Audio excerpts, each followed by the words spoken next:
Good evening, everybody. Welcome to Serve the Friday. Before I introduce our speaker for tonight, I'd like to just go over to the ground rules very quickly. I'd like to just go over to the ground rules very quickly.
For me, I think it's a pleasure and a delight to come to you and to share what we've been doing with ourselves over the past 21 years.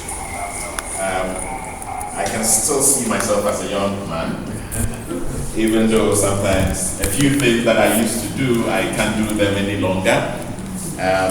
But I still think that the energy in me to innovate, to evolve, to bring solutions to situations around me, especially even situations that we find ourselves in today, makes me feel young. What am I talking about? Today, when you turn to the radio, what do you hear? You hear all the bad news.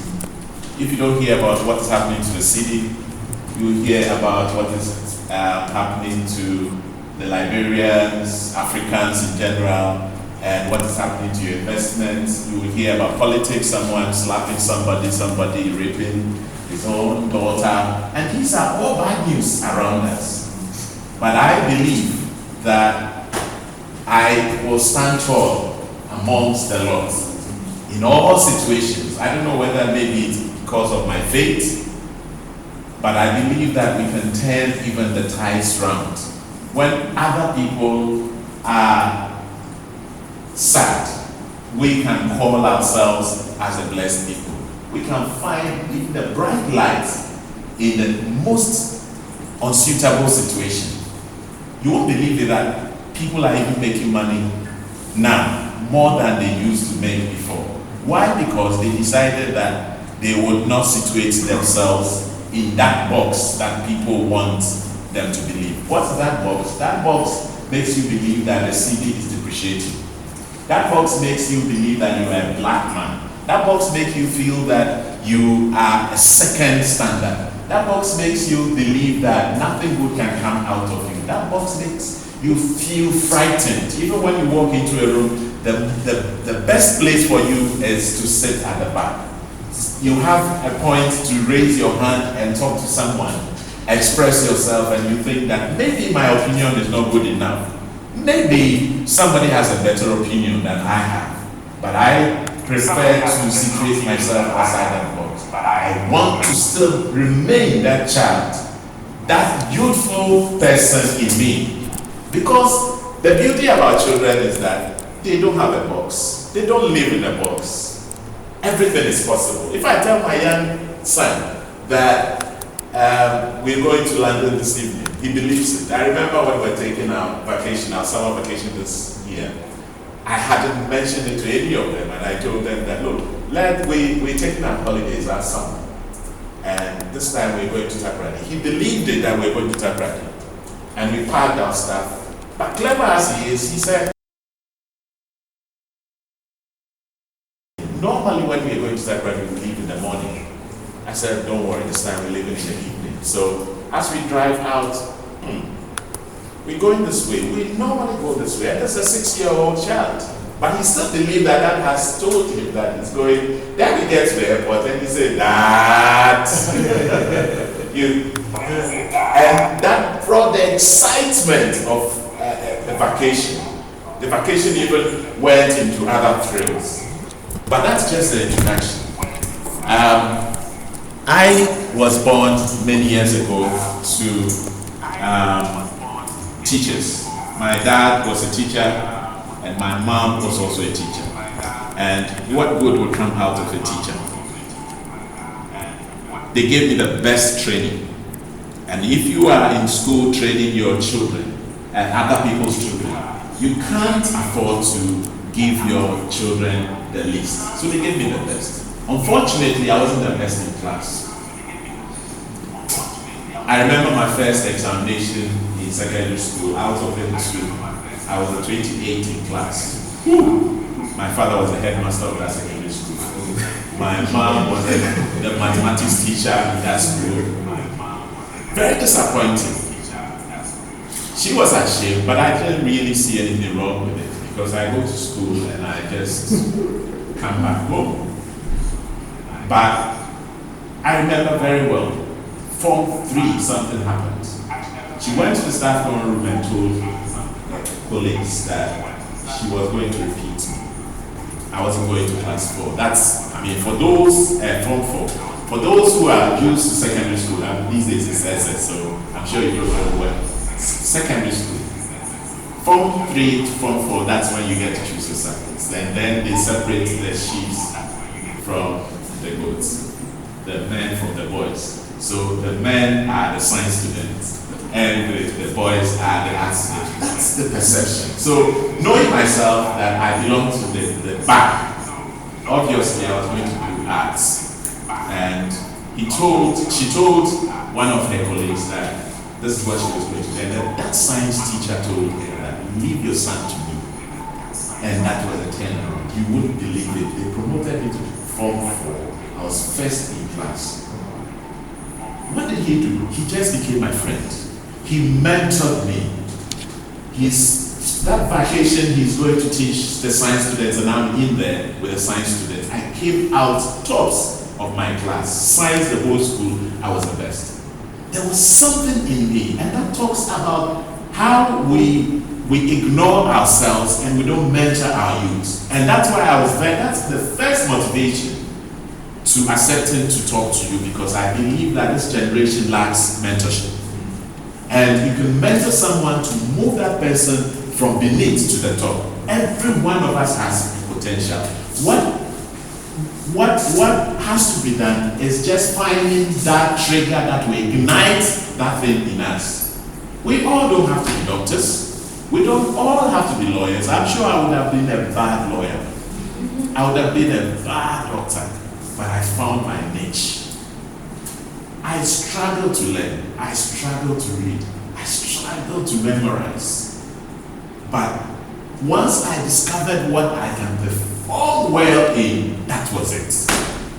So, even though I was good, I was in a very bad school.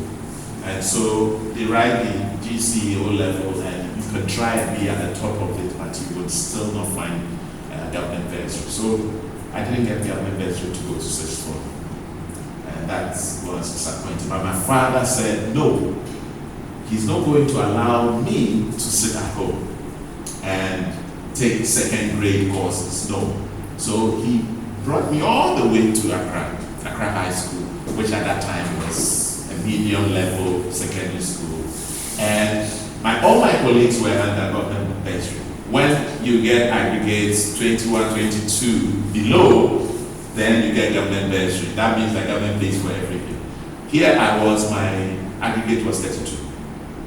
If you get 22 and below, My aggregate was 32. That's plenty. That's plenty. Yet, he said that, look, there's another option. You can pay. Government will pay your school fees if you get this grade. But my son didn't get that grade, so I'm going to pay. So he paid. It was so expensive. And I was embarrassed. At that time, it became obvious to me that I was the only one who couldn't get in that way. So I made a decision and I committed myself. I remember very well I told God that, look, if you get me out of here into the university, I'll serve you all the days of my life. I made that challenge and commitment to God. So all through secondary school, lower 6th, I had a nickname. They called me Kobesla. And all the high school was a school without borders. We didn't have walls, so we could go anywhere. Even though we were in boarding school, you could go anywhere we wanted to. But I stood by my books and I decided to learn. And lower 6, I decided to try my best with November ESA, and that was it. Bam! I just qualified to go to university. Lower 6. Just found my name in the newspapers that I should go. I sat in school, upper 6, just strolling and learning and wrote the exam again. And I just moved on. That was the beginning of greater things to come. But that wasn't even the trigger. The trigger was when I was 10 years old, when my mom handed over a sewing machine to me because she saw something, a talent in me. And so I would sew peculiar things like leather. Then I started making shoes. From one, I was making shoes, leather work, I was sew, and I was very crafty. So I turned myself into a shoemaker in Takrady. And from Form 1 to 5, I was a shoemaker. And I upgraded from mending shoes to actually making shoes. So I'll come all the way to Accra and come and buy leather stuff and go back. And the revolution also helped me because then Rollins had brought this Afro-Moses. So then everybody wanted to wear Afro-Moses. And Afro-Moses could not be imported. You have to be made here. So I made lots of it when I was in Sys4. I sold it and took care of myself. So right from Sys4, I took care of myself. So I went to university and then the commerce started. I had that crafty, that entrepreneurship spirit, but I couldn't have that posture to go out and sell that skill. And that's, many times that's what we have. We have a skill, but we don't have what it takes to walk into the boardroom and cut a deal. And fortunately, I went into good company. A friend of mine who is a pastor now, in fact, two of them, one is a pastor of Action, another one is a pastor in Maryland. They couldn't draw. They were not as crafty as I was.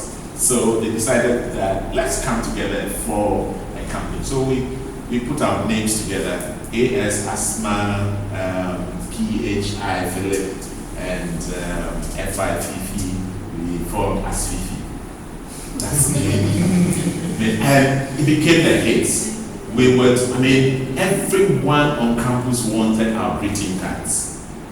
And I decided to make greeting cards out of wood. So I'll polish the layer, I'll draw, and I'll varnish it, and it was so beautiful. Success cards all over. If you don't receive an Asfifi card, then it means that you don't have a loved one.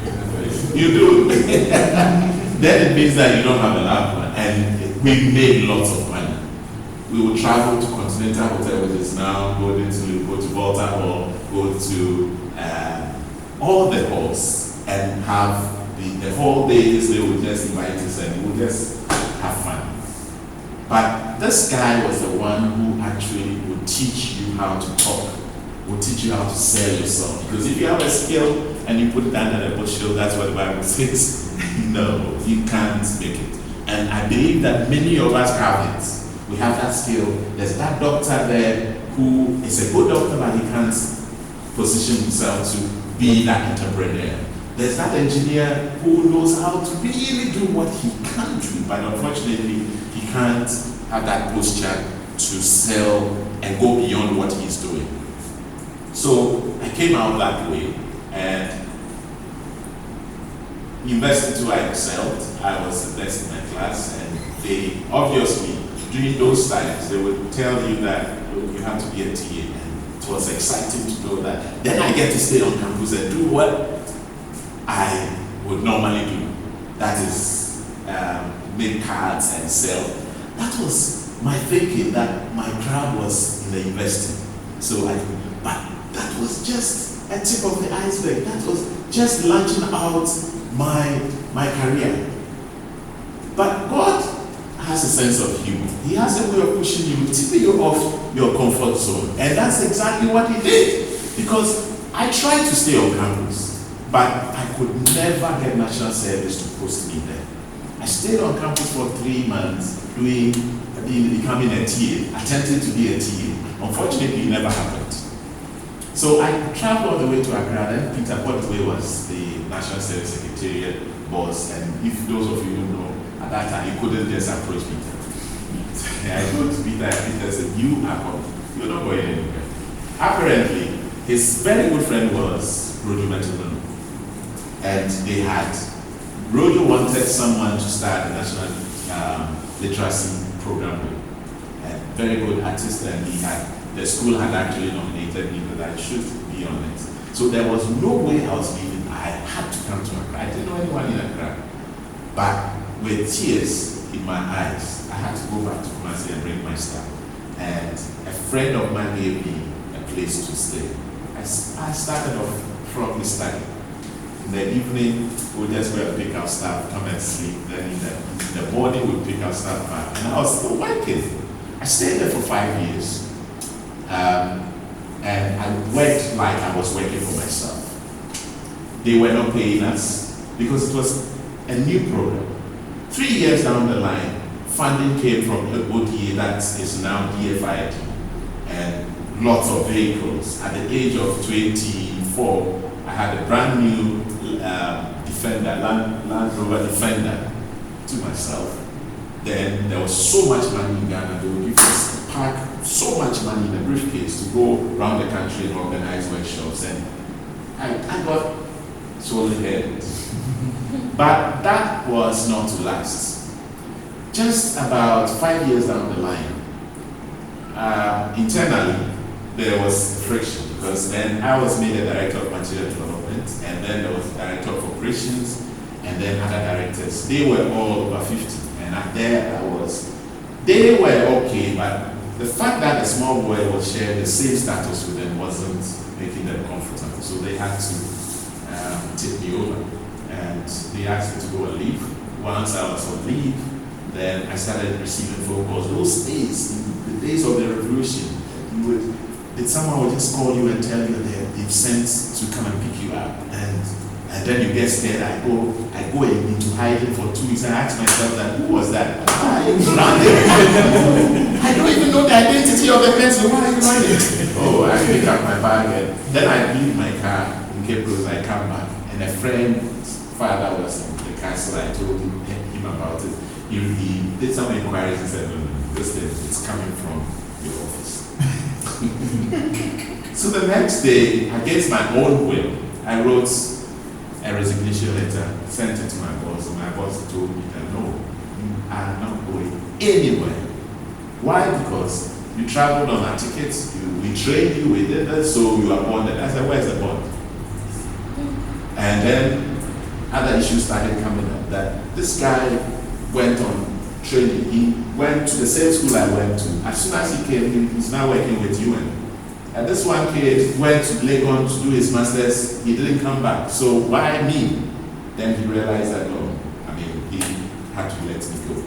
So, but I didn't have courage to stand on my own. And starting my own business was the last thing that occurred to me. So I decided that, okay, I did a few jobs for UNICEF, did it for other people. One of the NGOs decided to take me on, a British NGO. I took up the job, and they were paying me well, very, very well, very comfortable. But sooner or later I discovered that when they pay you well, you don't have your life. I couldn't take my break because they will feed you, and when they give you lunch, it means you have to stay. And so I had to decide that, no, I have clients. I have people who wanted me to do stuff for them because I had that skill.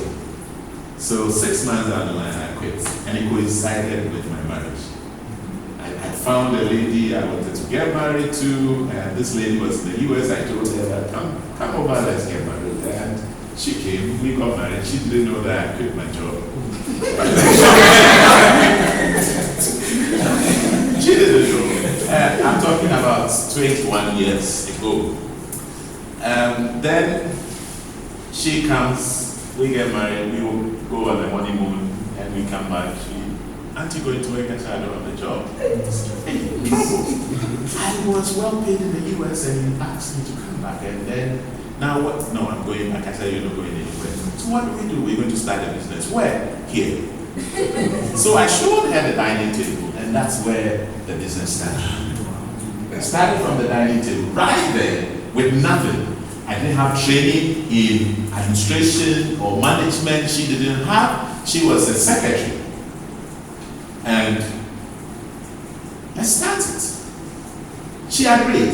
2 reasons why, I guess, looking back, I guess she agreed. One, she was very naive. She was just young. 24-year-old.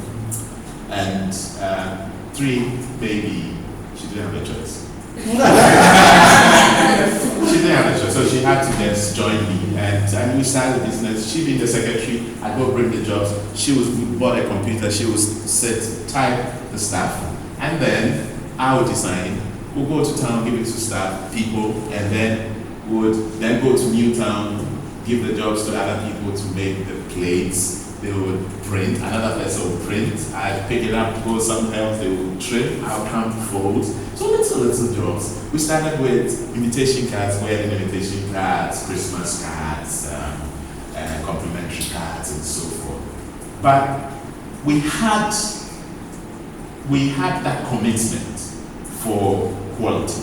So we set up a company that we would transform people's printing experience. That was the origin of the name of the time. We transform your printing experience. Wow, okay. So that's the acronym.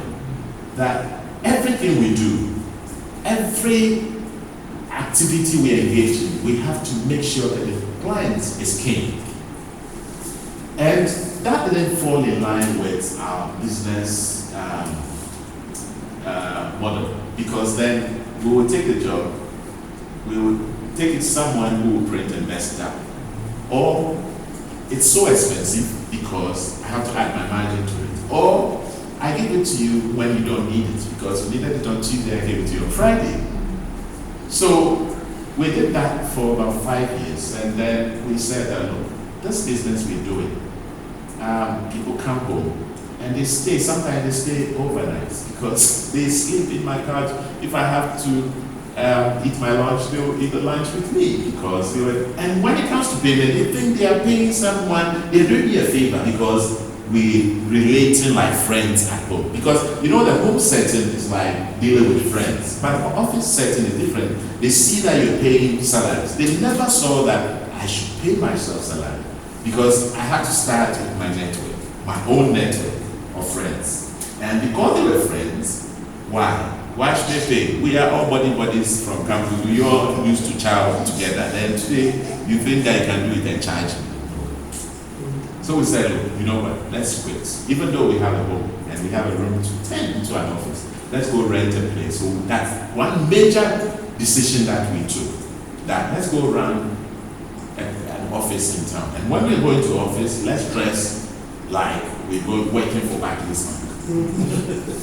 Let's dress up like we're working for an insurance company. And let's put the structures in place. Some we knew how to do, others we didn't. We had to discover later. So many mistakes we made. But over the period, we gave ourselves training. And that's one thing that we have to quickly adapt to. Give yourself training. Because without training, you are not going anywhere. If business cannot survive if you don't put structures in place, you need to know what administration means, how to market not only yourself but your products. You need to know some bit of accounting and finance. These are two different things. You are not an accountant, yes, you didn't do accounting, but if you really truly want to drive this business, you have to decide that you will do it.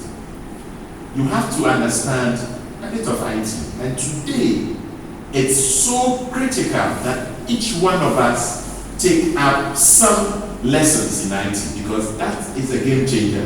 In the next 3-4 years, if you don't know IT, you are losing out. You could be selling water, but your knowledge in IT will take you 4 centuries ahead of others, because you are just applying technology.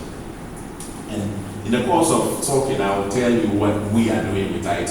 I'm just a poor graphic designer, but I come to understand and exploit IT like no one's business. You will think that now our business is looking like an IT company.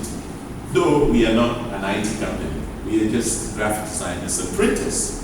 So over the period, whilst taking lessons, going to school, did some short courses, it doesn't have to be an MBA, it doesn't have to be, no, just 1 week course in administration, 1 week course in finance, in logistics management, in production management, in operations management. These are, if you are in manufacturing, these words will come to you readily.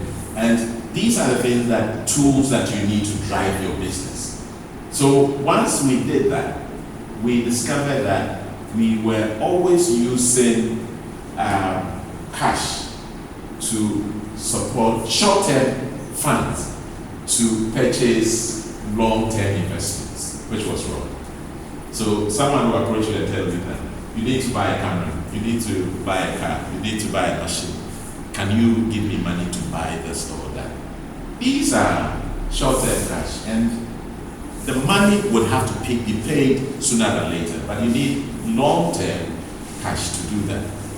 So we discovered that there was something called leasing. So suddenly we just went, and leasing offers so many options and flexibility. 1, we didn't even have to pay a deposit. 2, we didn't have collateral to start with. So then it went very well for us because you don't need collateral. The equipment itself becomes collateral.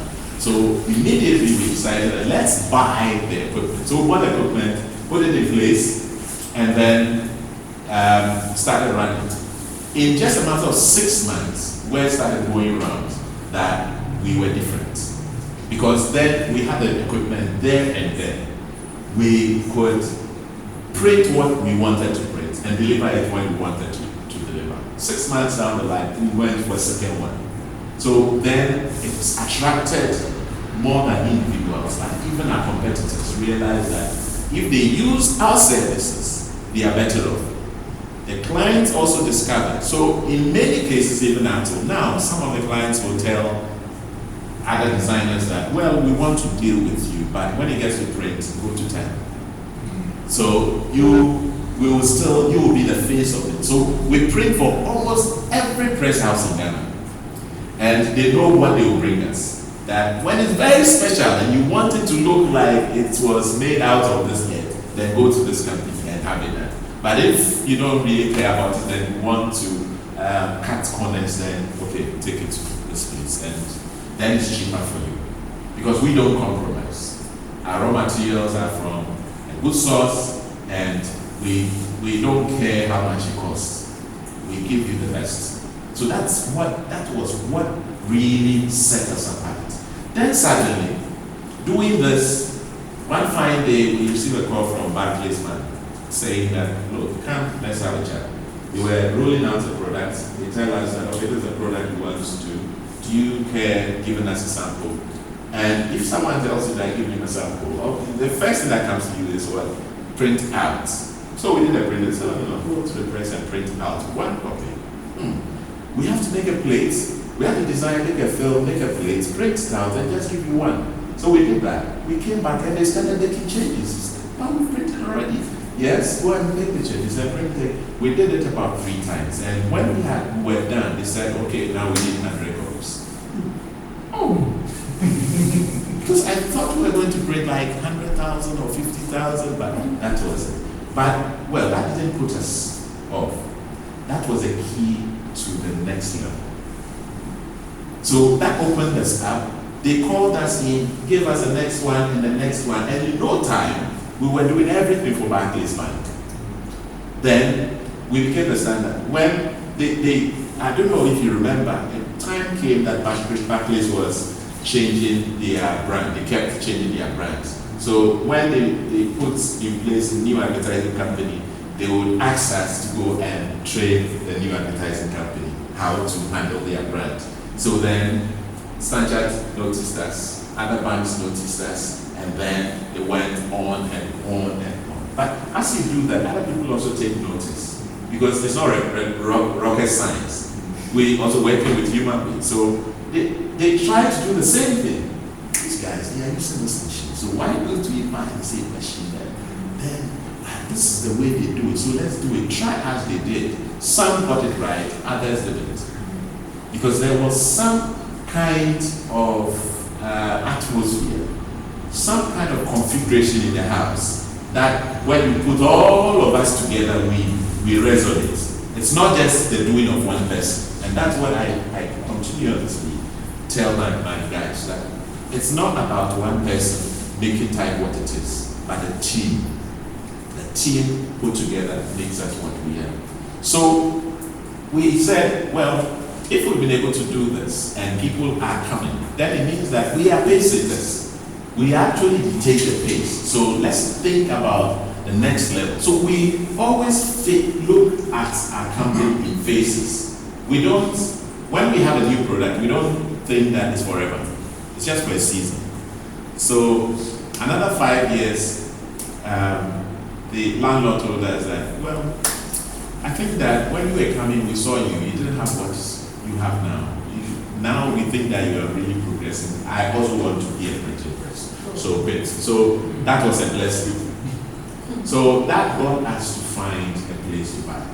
So we bought a new place, and that same discipline and mentality that we had towards leasing, we used that to mortgage a house. So within a matter of 6 months, we had moved into our new premises, and the facade made it look like we really are doing business. Because a printing press, as we knew it, was just one shop made up of very dirty looking people who always had soiled clothes. But when you came to our office, you find people who were wearing suits, people who were doing, they knew what they were doing. They were doing business.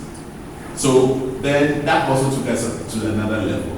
The next stage was to find which equipment can really be the game changer. So we invested in more equipment, and we bought a Speedmaster. I don't know if you know about a Speedmaster. We had single color machines, but we bought multiple color machines that would give you a 4-color work in just a short time. So unlike previously that we had like 40,000 prints a day, now we have capacity to do 400,000 a day. So the challenge was that if we can do 400,000 a day, then the whole week's job can be finished in a day. But I have discovered, to my surprise, that as you open up, you have spare room, and the spare room gets full. It creates space and opportunity, and it gets full. So very soon, we also discovered that we were doing more than we even thought that we could do. But all that came in phases. Gradually, we discovered that we were growing. Gradually, we discovered that we were achieving our goal. But I don't want to tell you this without telling you the facts behind it, what we have done and how we achieved that goal. One was building a great team.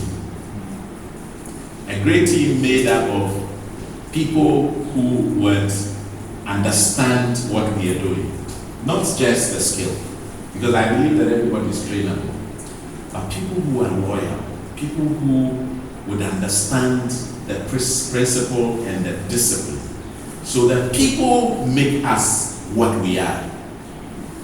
They become the pedigree. They become the driving force. Without them, time is not what we are now. So that was one. The other was also becoming innovative. Today, before my presentation, I told you that technology will drive. And if you look at the environment and you don't keep your head up to discover what is going on, one day you will discover that you would be in a business like pure water, which is now gradually going downstream because new things are coming in. Space to space used to be there. You remember? Space to space. Now those who have space to space are nowhere to be found. There used to be communication centers. Now communication centers are down. Why is that? Because every single one of us here has internet on our phone. So we don't need to go to the communication center. There used to be a time when Ghana Post had what? We could send letters, mail them. Unfortunately, Ghana Post cannot mail it, but if they are innovative enough, they can count on their network, they can count on their resources, they can count on their linkages, their distribution channels to make, so that's where innovation comes in.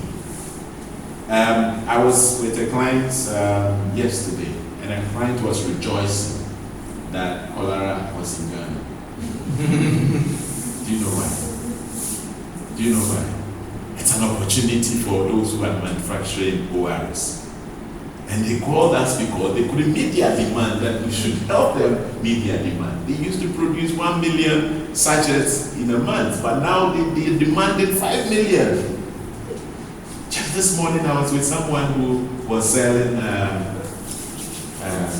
sanitizers.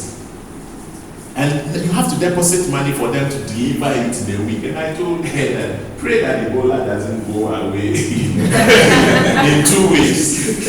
They are bringing containers of sanitizers. But that's a good feeling that business has come. So as you look, but I don't believe in those short-term goals because those ones will just come and pass and go. But identify the need in the system and buy into that niche. We put together equipment to print books for the government. And this equipment would print more than 5,000 books a day. Unfortunately, we didn't have commitment from government to give the books to us. So all the books went to India and China, and on a silver platter, because when I bring paper in, I pay close to 42% duty. When you print books in China or India, for that matter, import books, guess how much duty you pay, how much VAT you pay? None. So they felt that we are expensive and the imported ones are not. Why are we expensive? We are because government has taken 42% of our money upfront. And that's why. So we have to get you to pay for it. It's as simple as that. And unfortunately, we haven't been able to drum this home. But that's beside the point. So we have this equipment there, which was targeted towards a particular cause, and didn't happen. But fortunately, out of innovation, we decided that, look, you are the pastor of a certain church. You desire very much to write a book. You don't have what it takes to write a book. Though you admire the likes of maybe that Howard Mills who writes so many books, or Otabil who writes so many books, but you haven't been able to do that. So you know what we can do? You have that unique message that you want to publish.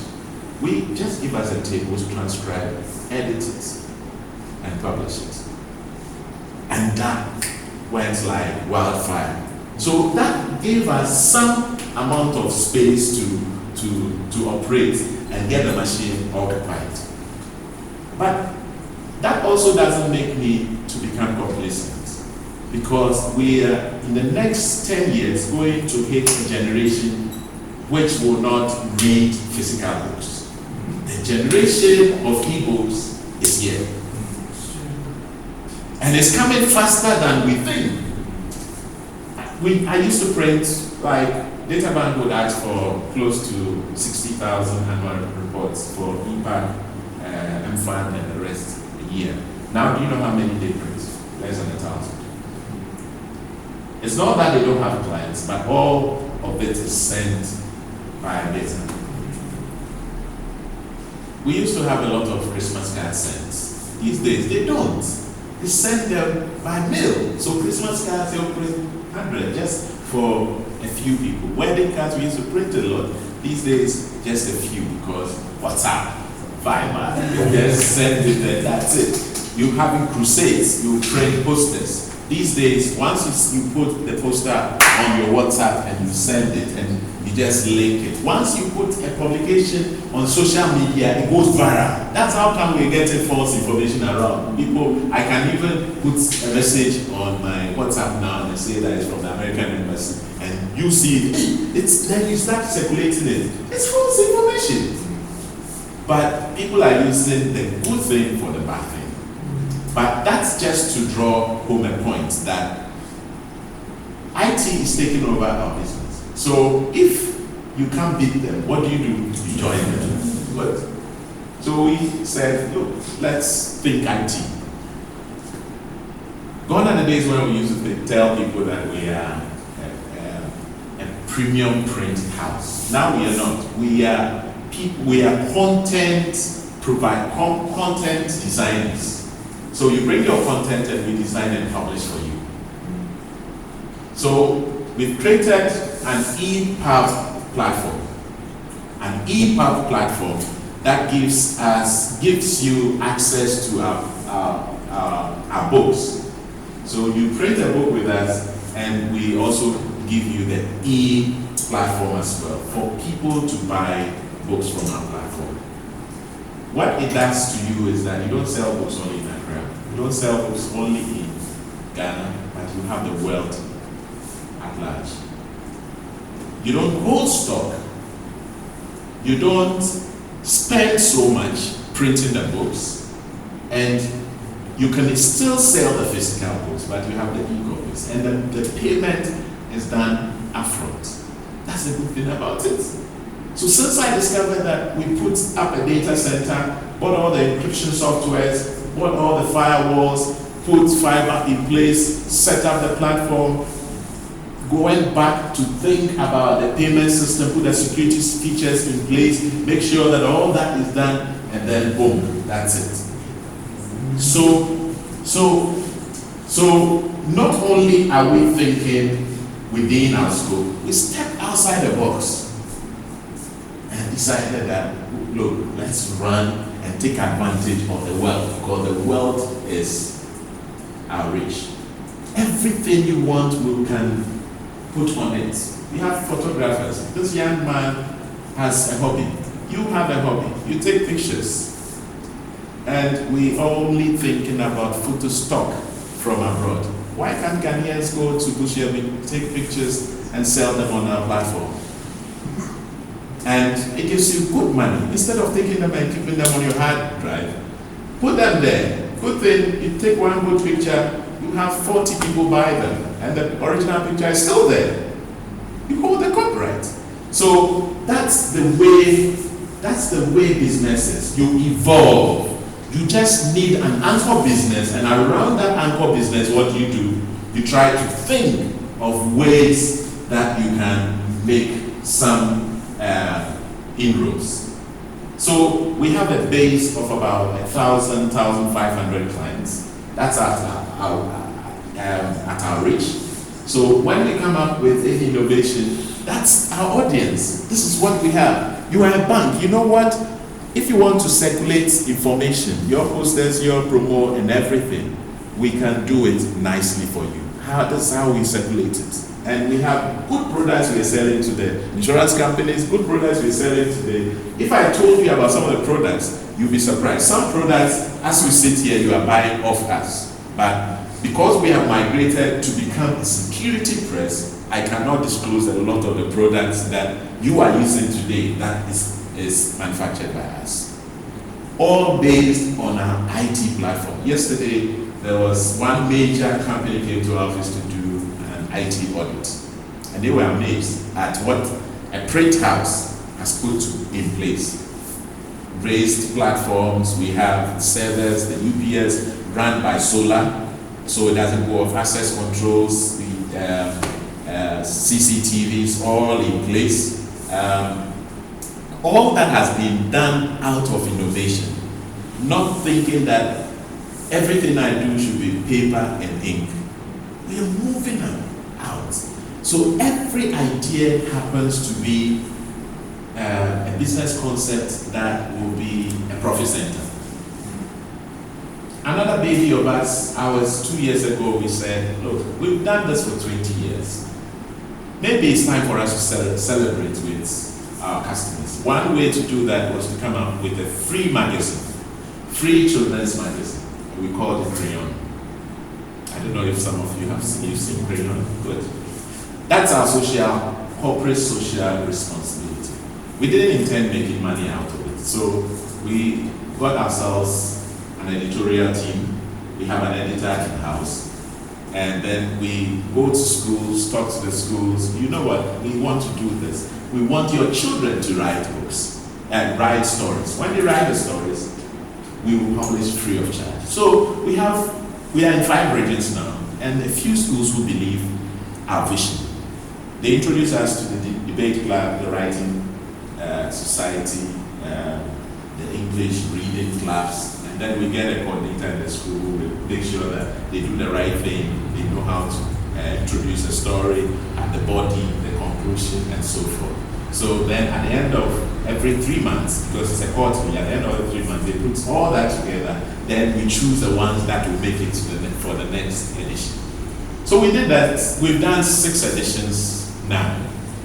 We did that over a period. When we started, we thought that we would fund all of it, but we said, no, let's look for partners. So we started talking to our clients. Again, because we have a good relationship with our clients, we just go to our clients. We went to Data Bank, oh, yes, we are on. Went to other places, they said, no, they've heard this before, it doesn't happen because they start and they fail. So we got just one company to go along with us. Then over the past 2 years, you have no idea, people scramble for space in this because they've seen that this is a good platform to promote their own agenda. So Indomin would want to be on it, Annual Mothercare would want to be on it, agency would want to be, Stanbic would want to be on it because they have a children's products they want to, because this goes to the children free of charge. Every quarter you have 10,000 books going out. Once you drop one book in the home, you have all children, including the parents, also reading. And this is high quality magazines that we are bringing out there. And now we travel out of this country, we present it to Liberia, and they are also buying into it. I went to London, and I met a headmistress of a school. She also got interested. America, they also got interested. They said, look, why don't we also get children from other countries also contributing? And so it's becoming a big thing. And what even blew me and motivated me to even have e-copies, which we have now, is the fact that they said, look, you could sell it. If you sell it for $1, everybody would want to have it. And just imagine if we had just about 10,000 or 20,000 people buying them for $1, each, how much would it be? Just $1. And still maintain it to be free in Ghana for our target. But anybody who wants to have it but not a partner of the school, that's not in the class of schools we selected, would then have to pay maybe 1 cedi or 2 cedis to have it. So that becomes a business idea, business model that is now turning to be profitable. Even though the original idea was not to make it a business, now it becomes something that could translate into more copies, can translate into regular print. So instead of doing a quarter, we can move it into monthly, or decide to move it down or up, because our catchment the group is from the primary schools, class 1 to class 6. But there's a call and pressure on us to try to do it for the teenagers because they also have their own kind of thing that they want to talk about, adolescents and so forth. Now we are catching the eye of UNICEF because they also have an agenda and they think that this is a target group we want to talk to them about a few things. So it's becoming exciting. That's the way businesses do one thing and do it very well. Let it become an anchor business that around which you can revolve all your ideas.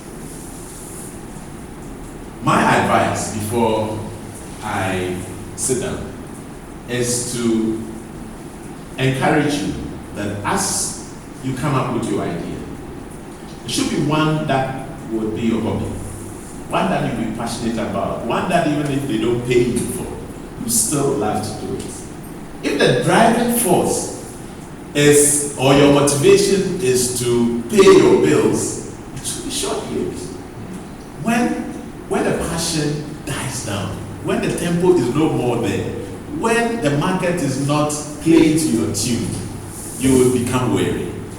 But if it's a hobby, you change your dance when the music changes. You turn it into something else. It could be a seamstress. It could be a hairdresser. But if weave on is not there again, what do? Do you quit or you still decide that it's weave on that I know how, so I will just do weave on? You are a tailor. You sew trousers, and people are now buying trousers that are already made. Do you quit? No. You have the basic skill of moving thread along a straight line. So how can I translate the skill into doing something else? So innovation becomes the bedrock of making sure that your business thrives.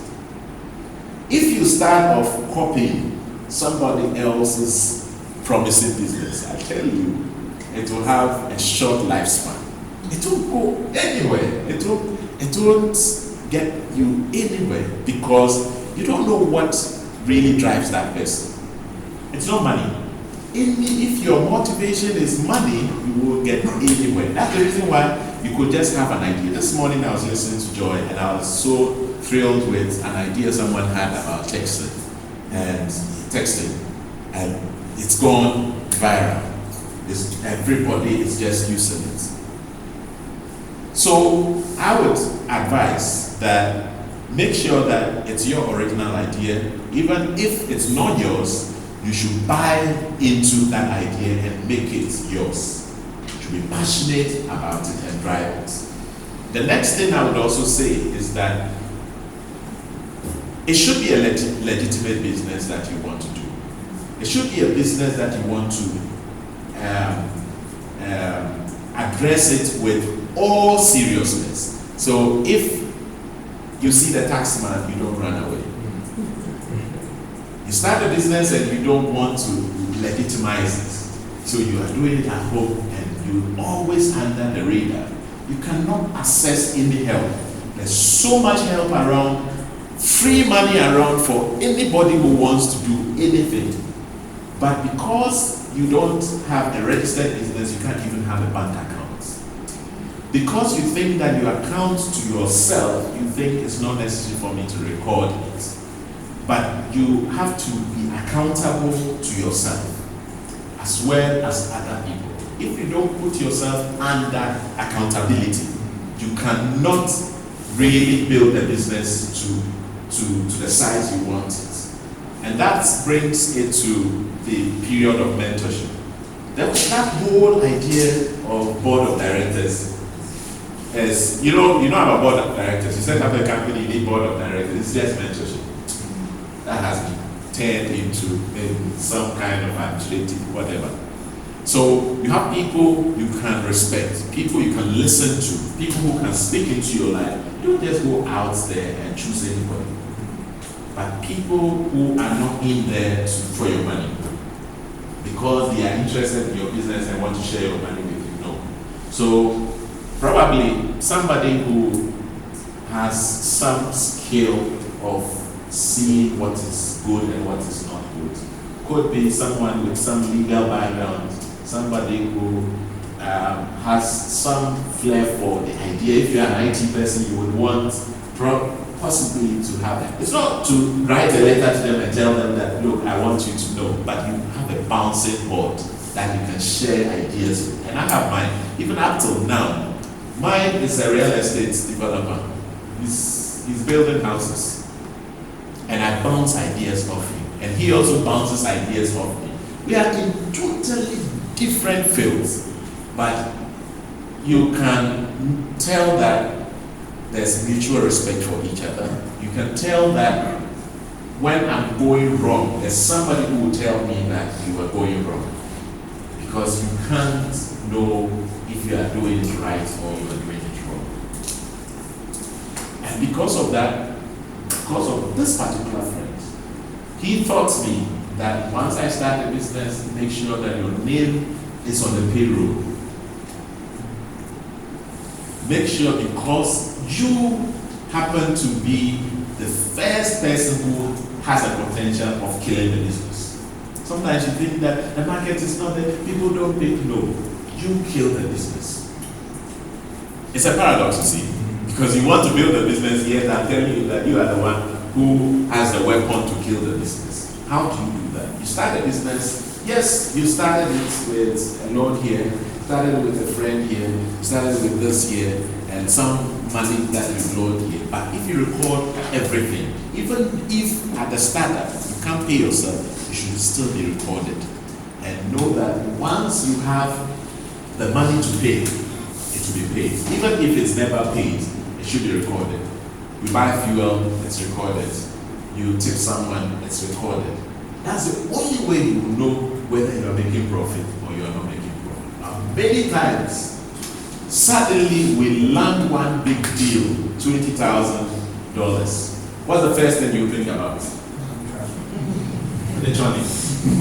Yeah, you dreamt about the car. You land your first thousands and you think that one mobile phone is not good enough. You need a second one. Then you land your third $3,000 and you think, what? Oh, I need an iPad.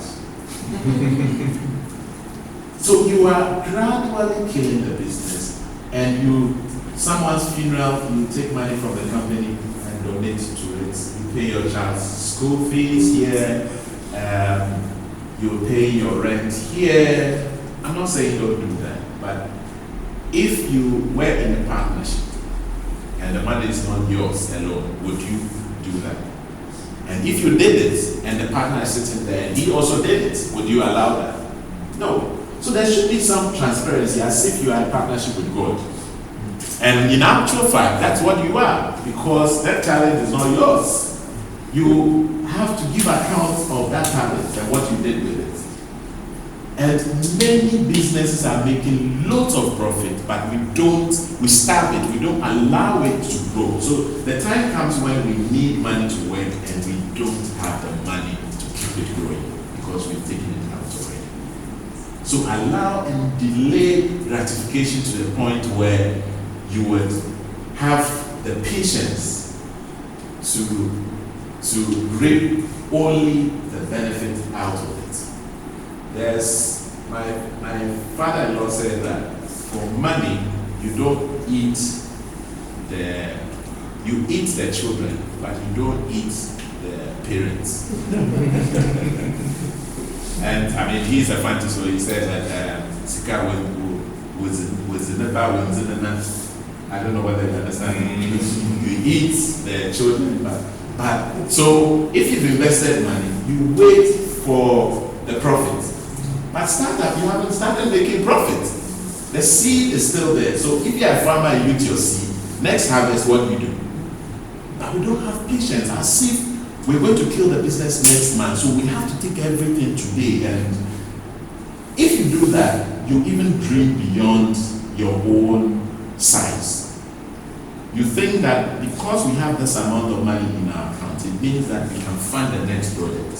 So you do it without considering cash flow, and suddenly discover that the project was too big for you. That's the reason why you need to intelligently, quickly ensure that you have some knowledge. What is cash flow?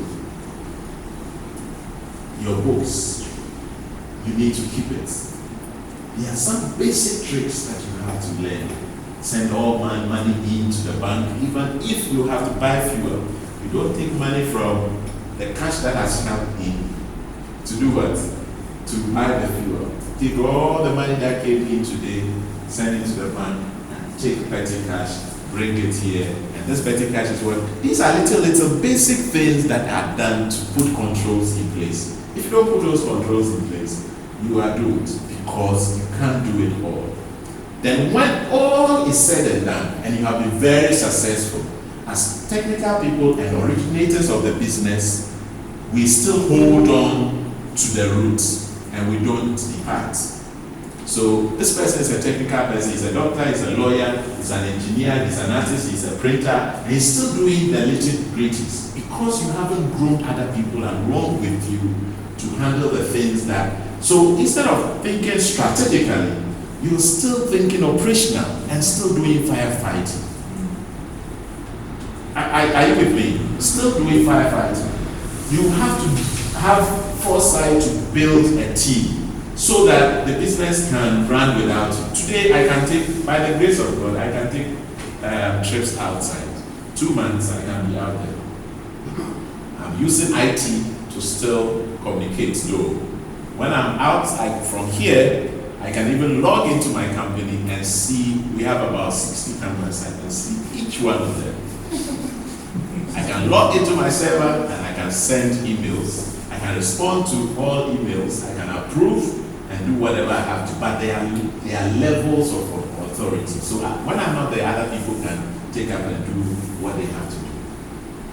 So a time comes that you have to release yourself. Today, I know very well that some years ago, I used to design very well. Today, I don't design again. I don't design again.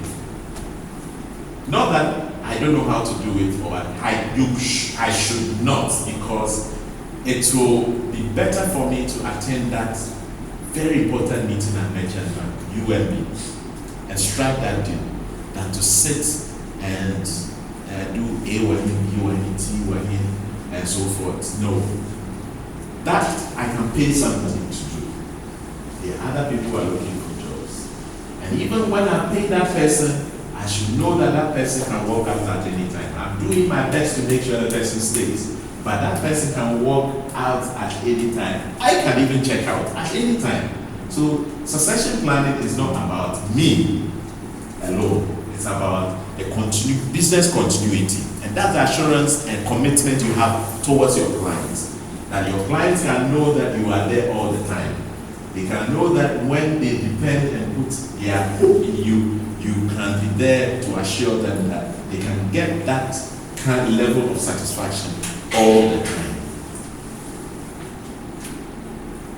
So little bits put together would build that structure that you are looking for. And I believe that each one of us has a little dream, a little bit of intimidation, and I guess that this is the springboard that will keep you to believe in that little thing and keep it going and make sure that it succeeds. I don't know if I answered all questions, but I'm here to address any unanswered questions that may pop up. But I'm excited about what you're doing. I heard about it and read about it, and I thought that you guys are doing well. And keep it up. You need to be encouraged. This is what our nation needs. If we had the chance, I'm sure we'll get the president to bring part of the money that he's given to to young enterprises. And I would authorize that if I had a chance to, because you see, with the kind of coaching and mentorship that you receive, there's no way your business will fail. Good. So.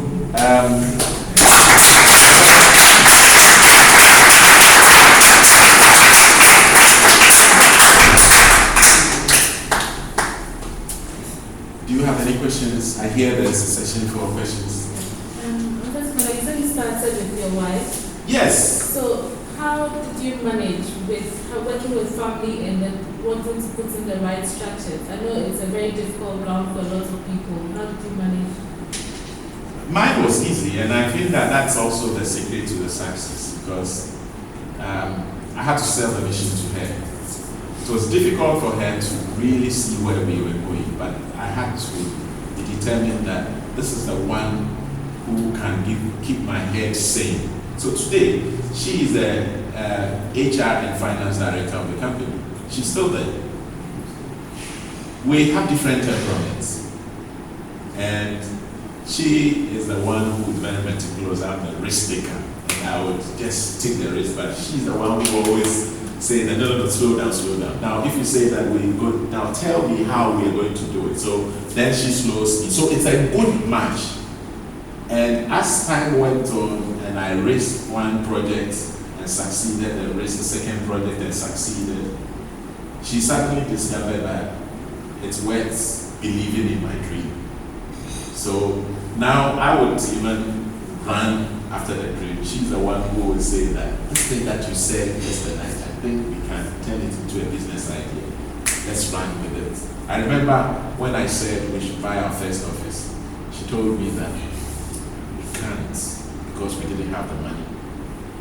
And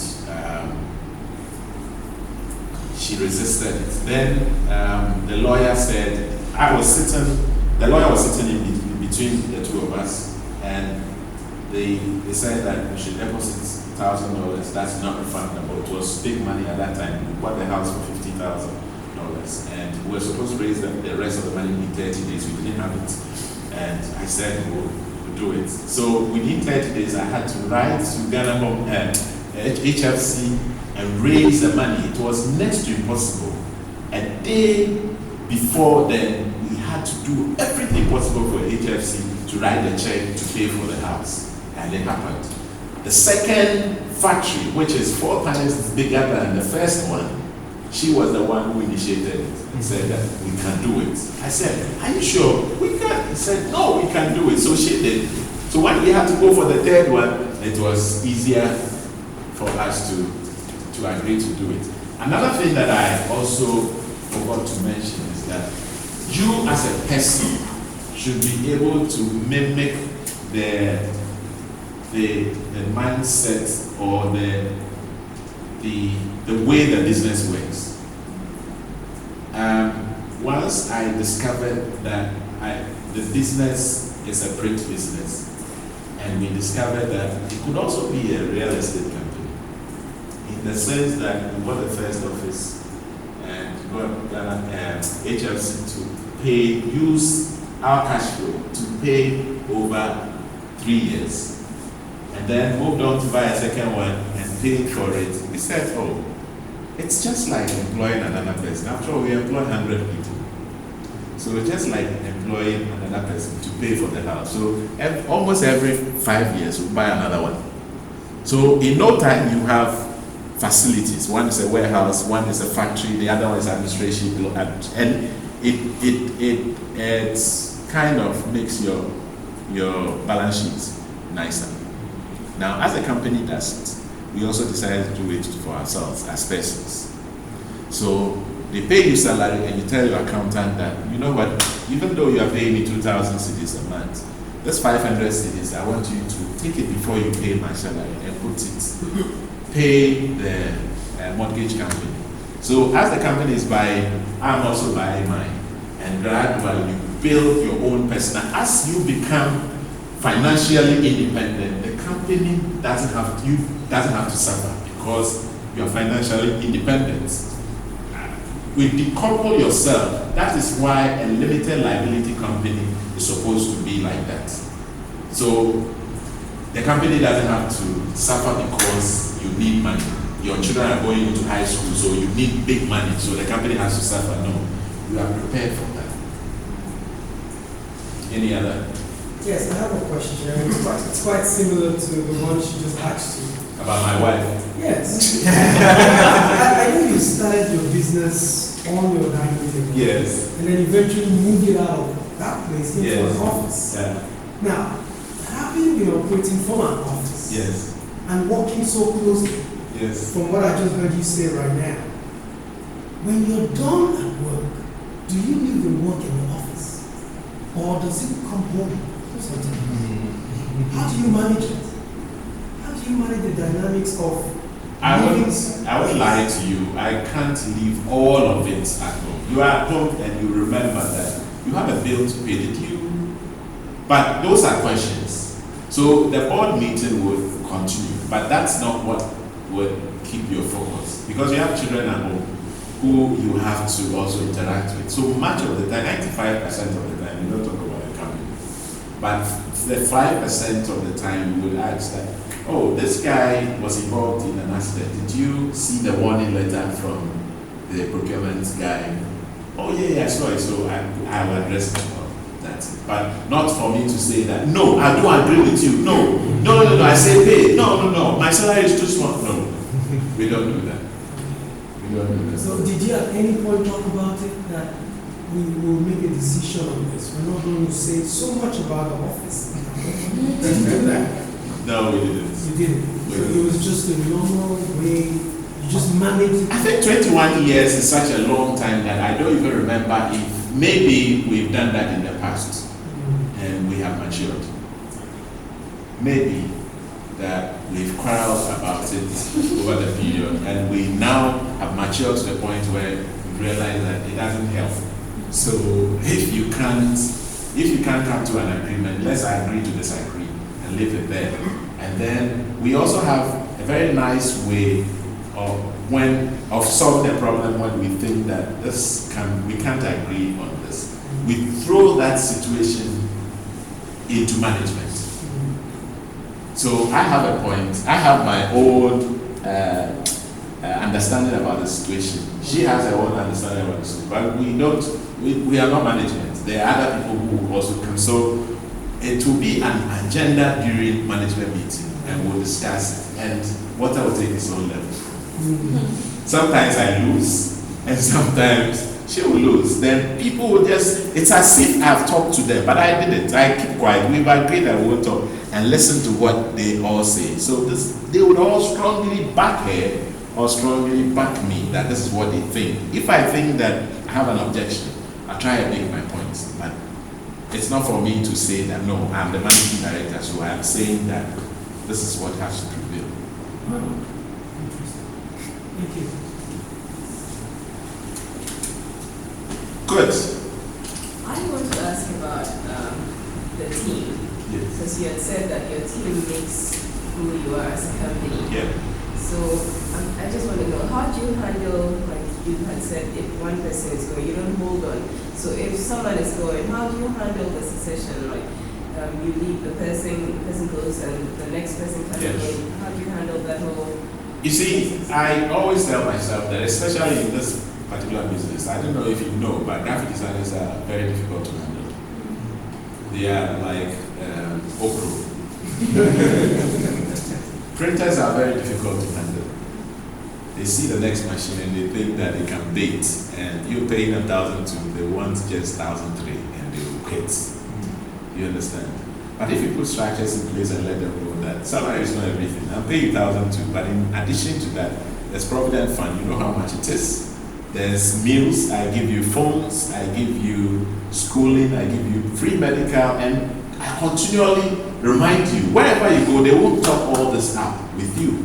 And then we pay a 13-month salary, that is end of year, we go pay a bonus so that if you work for 5 years, you can get a vehicle and so forth. If you want to go to school, half of the cost will be paid. All these you throw in, and these are things that we learn from well set up organizations. That how do they do it?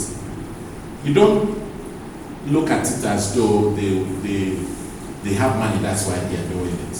But it's a way of building an institution.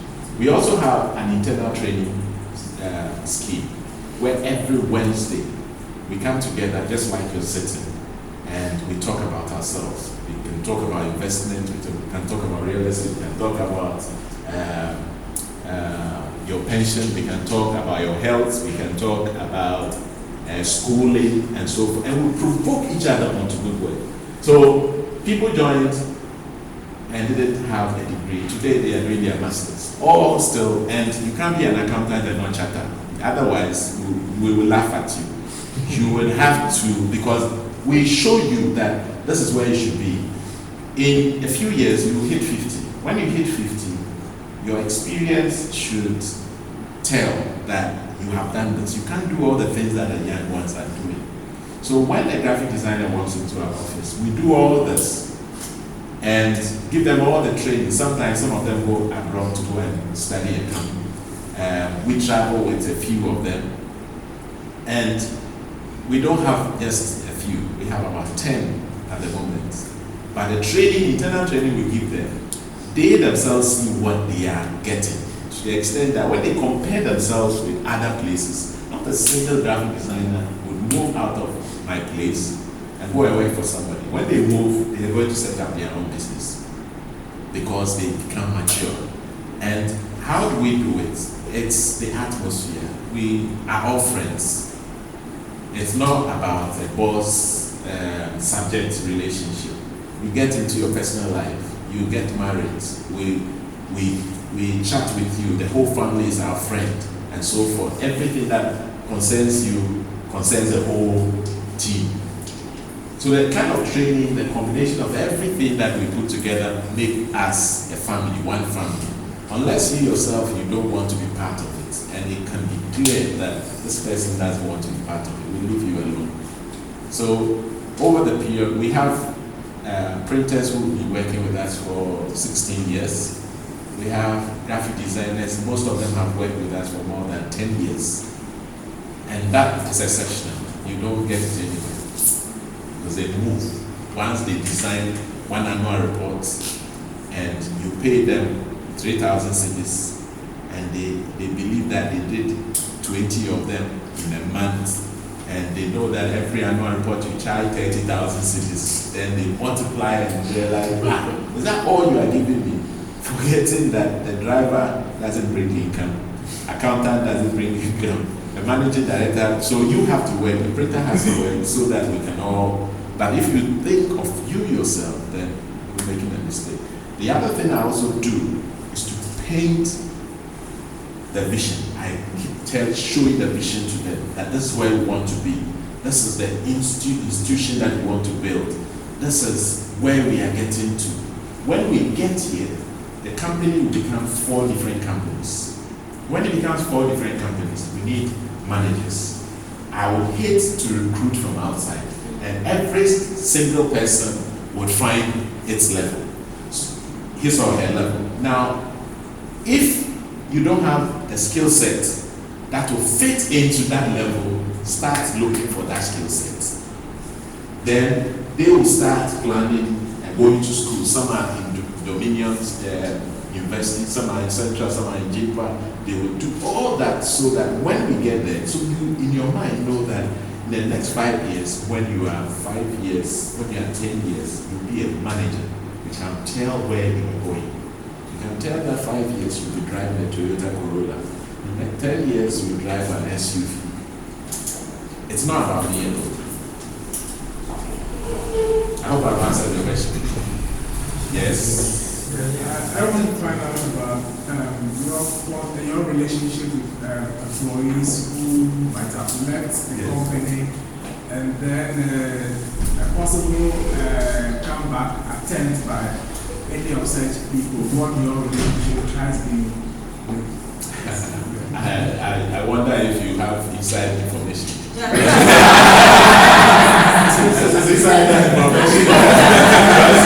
Because we've had 2 of such issues.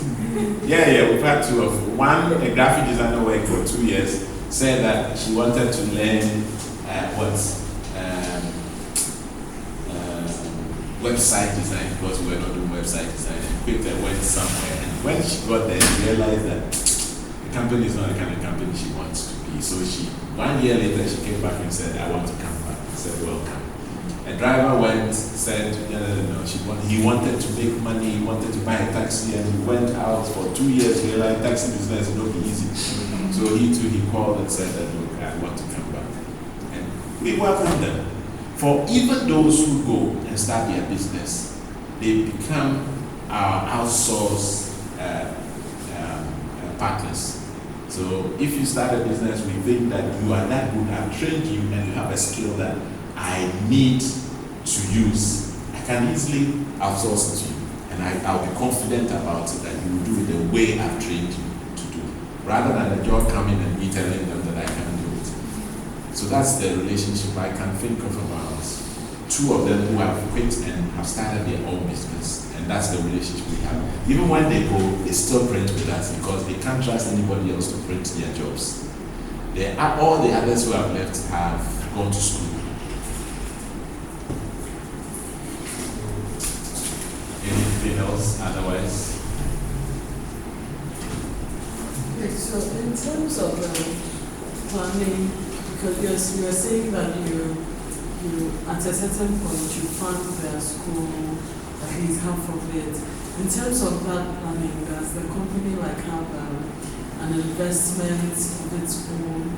How do you schedule that? If in 1 year you have 10 people going to school, how do you schedule it? That's the HR's job. That's it, because we have a training plan. You can't come and say you want to go and do medicine. I will pay for it. If you're an accountant, you want to charter, go and pay for it. When you pass, come bring your receipt, I'll pay for it. That I don't care if there are 5 of them, they should all go and do. But their timetable for exams should be one that will favor the company. And you will do schedule with your leave to go and write your exam. If a graphic designer decides to go and do admin, I would allow that. If they want to go and do marketing, I would allow that. Operations, I would allow that. But if you say you want to go and do pharmacy, I'll say about that. So HR has some indicators that will tell whether they should allow it or fund it or not. If you still insist, you can still go and do it, but just that it's not funded. Okay, but you have a separate investment plan for the company where you do a certain investments to help grow, maybe for future big projects or something. For instance, I wish we had spare money to do that, but our investment is all in the real estate. So over the period, we've acquired several of the properties that if need be, we can easily decide that liquidate one and use it for what we want to. Because it's not, what I don't believe in is setting up something that you can't handle, you can't manage. I set up basket weaving something. And I don't go there, people are just running it down. And I should be able to have an understanding of that business. But real estate is one that is idle, and I can just leave it. And with time, with this particular economy we are in, with time, without feeding it, without doing anything, it will just appreciate. And it can help you do a lot of things. And I've also come to understand how not to buy even equipment with our own cash. If we have cash, we invest it and borrow to buy the equipment or lease the equipment and pay over a period, because that's the best way to fund capital investments. If I have to, lately we decided that there's a speculation around that we are expensive. That I don't believe it. People say that we're expensive, but I don't believe it. We stepped back and asked ourselves, is it true? So we decided to set up a warehouse. We used one of our facilities as a warehouse and import all our raw materials into it. When you import and bring your raw materials in, Government of Ghana, under certain arrangements, would allow you to pay only 5% duty instead of 25%. So we will bring it and say 20%. Are you getting the point? So that saves us a little bit of money. The raw material is also sitting here. So if you bring me a job, immediately I can easily take the raw material, print it, and deliver it faster. to you. So that cuts down our cost to a large extent. So we found ways of investing it. Then all the raw materials you can consider to be investment. It's cash that is sitting there. So when the CD depreciated from 2 CDs to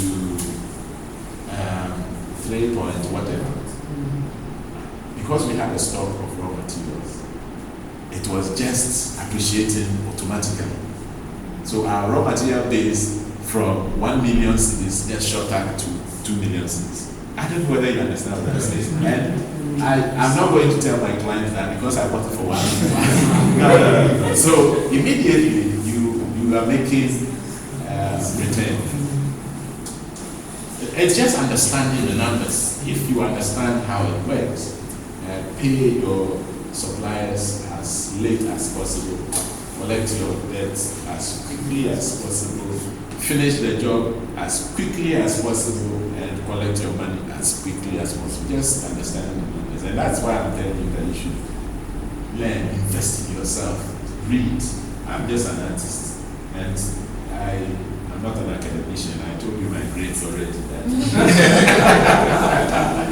But if I've been able to do it, I believe that you should be able to do it. Don't look down on yourself. If you can't, try ebooks. These days, that's the way I did. This pastor friend of mine in the US, I visited him once. And then he told me that, look, he's giving me a key. Key is reading. He just took me to novels and bounced and novels and novels and novels. The first book he gave me was How to Read a Book. That book is about 300-page book. And then from there, he introduced me to audiobooks. So when I'm driving home or I'm going somewhere, driving from my office to this place took about an hour. So you can just imagine one audiobook would be just about 45 minutes, and that's about a 150-page book. Instead of looking around at the people selling and listening to radio about you could really engage yourself, and it will change your language and vocabulary. Just by, if you don't like reading, adapt a new way of doing it. An audiobook will do it, to just do it for you. That's how pastors have learned how to even speak good English, just by reading, just by listening. Yes, so that's one investment you can give to yourself. Audiobooks, and it's available. Just Google whatever you want to do, and just have it.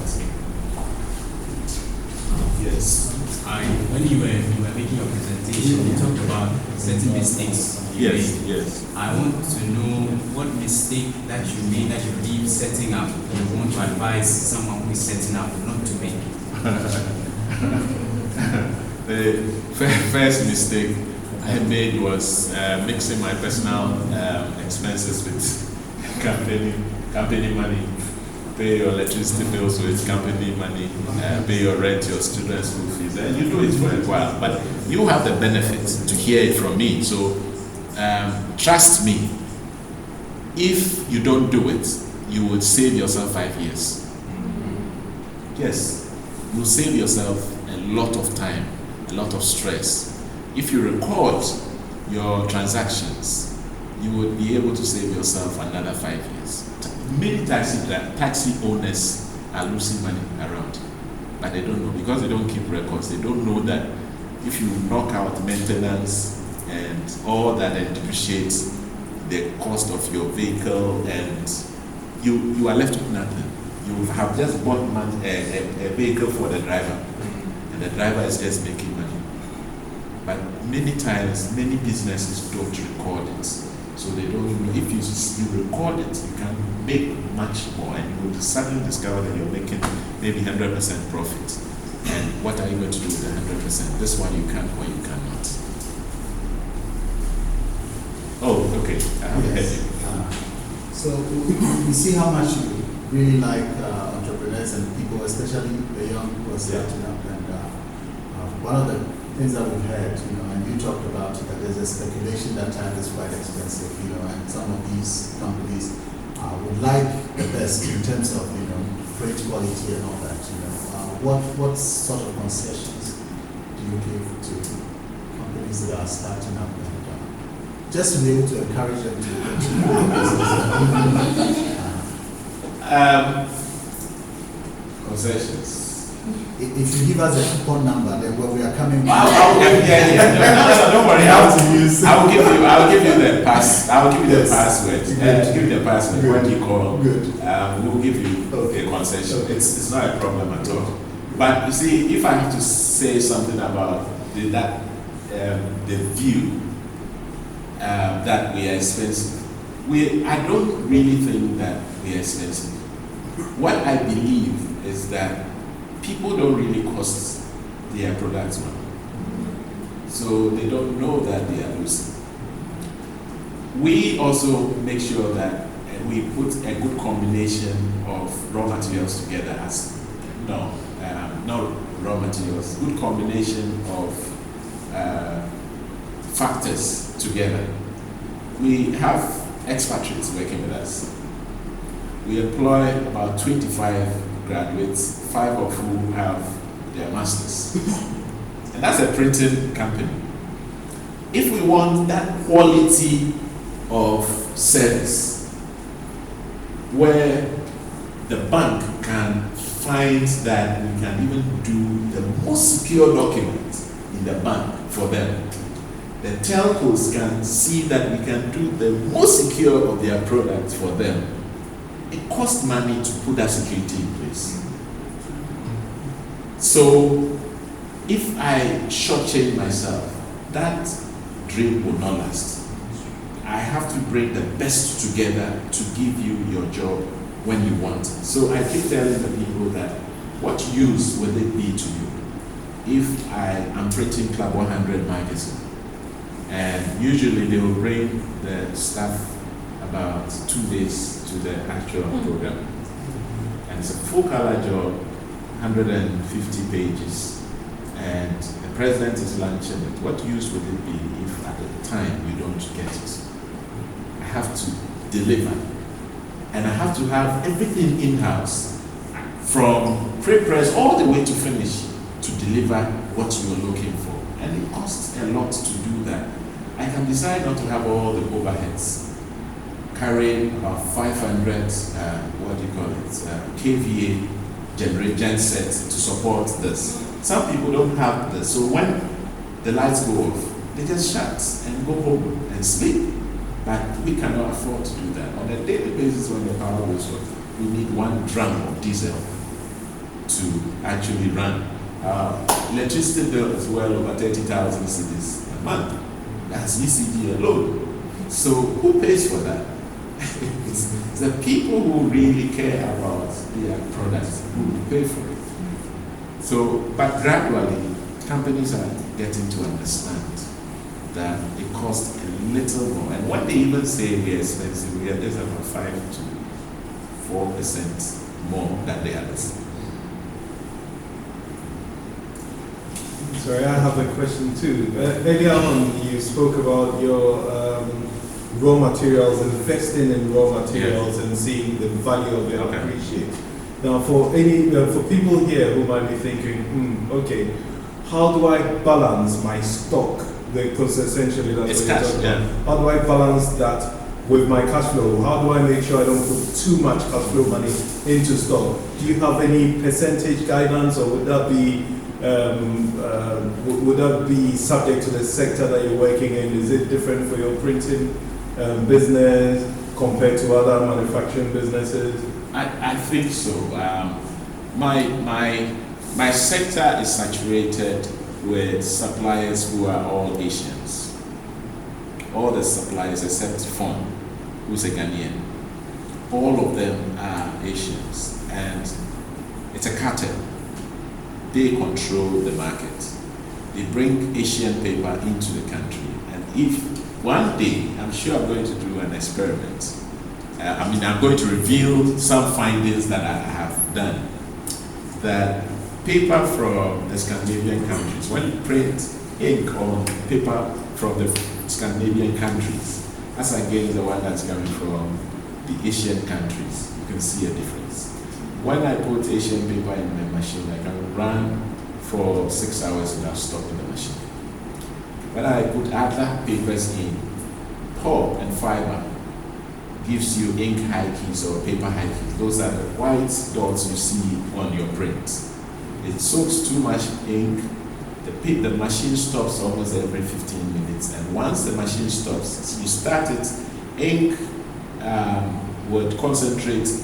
The ink becomes darker because the machine stopped. And once it's starting off slower, you get darker print. So that's how come you have inconsistency with some products. So it's all the base, the substrate you are printing on. So we think that we can save lots of money. So we've worked the percentages out that if we are saving 20% on raw materials and we can have it here, it means that my vans don't have to go out. If I have the paper here, it means that when you come and you say you want 500 business cards, I can't go and buy quarter rim of paper. I have to buy the whole rim, and I'll use quarter of it. The rest of it, if I leave it on the factory floor, and for the next 2 weeks I don't get anybody order that same job, trust me, 3 weeks down the line that paper will not be there, or they will trample over it. It won't be the same quality, or you lose part of it, and that's a big chunk of your money that is gone. But if you run your own warehouse, then when you take it, the rest of it you go to warehouse. You need another house, you just pull it in. So there are a lot of savings you make. Pilfering doesn't also become a factor because you have controls to take care of the warehouse. There are situations where your purchasing officers can just, and the Indians do it a lot. Please don't tell anybody that I said. You buy paper for 150 cedis, and the purchasing officer will say that I've gone to bargain, and he said that he will sell it to us because of our volumes. He will sell it to us at 147, and you are excited. It's good, but in actual fact, he gave it to you for 1.5. The 2 cedis accumulated over a period will be paid back to the person. So instead of doing that, I won't do it. I will buy it and stop. The biggest reason that drove us to do that was that we discovered that all the mills are looking for ways of supplying to this market. So you go negotiate, they give you a good deal, and they give you 90-day credit.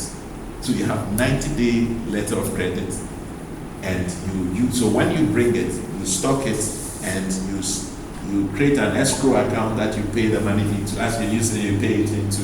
Before the 90 days, you pay it to the bank. So are you really using your money? No. You understand what I'm saying? So it's just understanding how money works and how to pay and how to keep, how much liquidity should you have. If you don't understand it, you just take cash and buy raw materials and put it there. That is wrong. So we just play with it. Ladies and gentlemen, let's go ahead.